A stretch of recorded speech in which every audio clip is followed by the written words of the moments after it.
वो चैप्टर ही हमारा नहीं है। हमारा मार्ग अध्यात्म मार्ग है। चाहे गृहस्थ हो चाहे विरक्त हो, एक पत्नी व्रत धारण करने वाला गृहस्थ ब्रह्मचारी ही माना जाता है।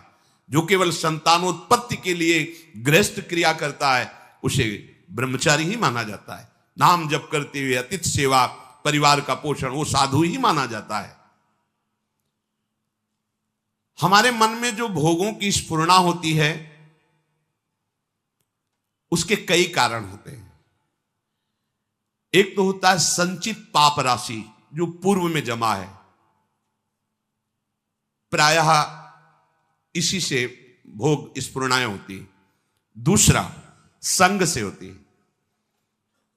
आपकी पाप राशि से स्फुरणा ना हुई तो कोई भोगी पुरुष ऐसा मिला, परमाणु होते हैं। पूज्य श्रीधर बाबा की कुटिया में जब जाते थे, आप सच्ची मानिए, घुसते ही ऐसा लगता जैसे मशीन फिट कर दी गई हो। मंत्र चल एकदम रफ्तार से चल पड़ता। और जे 8 बजे रात्रि के जाते थे चरण चापने, जे ही उनके चरणों को स्पर्श करते ऐसा लगता हम किसी दिव्य भावलोक में बैठे हैं। क्यों?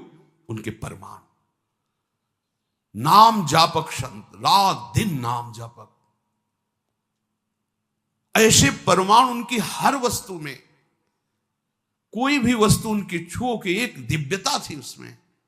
ऐसे ही जैसे वो रात दिन भजन में लगे तो उनकी हर वस्तु में परमाणु, ऐसे ही रात दिन जो भोगों में लगे उनकी हर वस्तु में भोग के परमाणु हैं।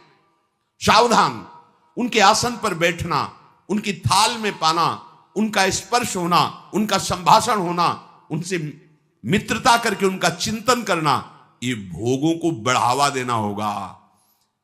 इसी को विपरीत देखो संतों के प्रति, उनके समीप बैठना, उनका जूठन पाना, उनको देखना, उनसे संभाषण करना, भजन का बढ़ावा होगा। देख लेना। पूर्व संचित पापों से जो स्फुरणा होती है उससे बहुत सहजता में बचा जा सकता है, लेकिन प्रगट कुसंग से जो स्फुरणा होती है इससे बचना बड़ा कठिन होता है। पूर्व पापों से स्फुरणा सबके हृदय में होती है जब तक भगवत साक्षात्कार नहीं हो जाता।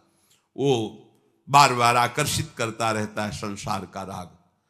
और अगर कहीं कुसंग मिल जाए फिर क्या कहना है? फिर तो जो स्फुरणा थी संकल्प बनेगा, संकल्प क्रिया बन जाएगी, क्रिया होते ही अध्यात्म अंतर्ध्यान हो जाएगा, अध्यात्म मार्ग ही नहीं रहेगा। इसलिए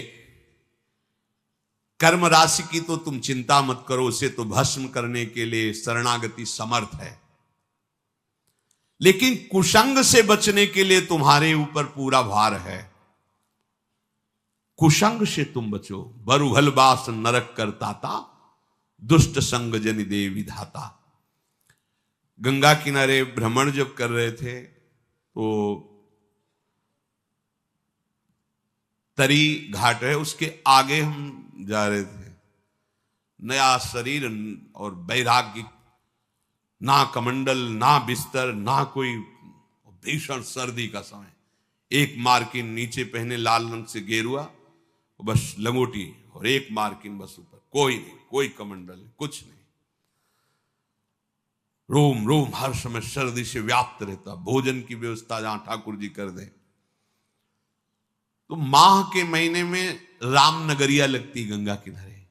जैसे माघ मास में वहां प्रयाग में, ऐसी जगह जगह मान लो 10,000, फिर 10,000, ऐसे 2-4 किलोमीटर ऐसे ऐसे नगर जैसे बन, रामनगरिया उनको कहते हैं। किनारे से चलने पर वो मिलते हैं।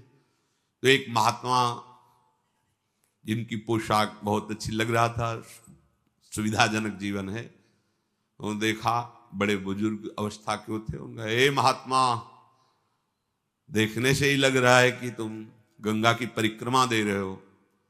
परिक्रमा तो नहीं, पर गंगा किनारा ही हमारा जीवन है। बोले आओ 2-4 दिन रुक लो।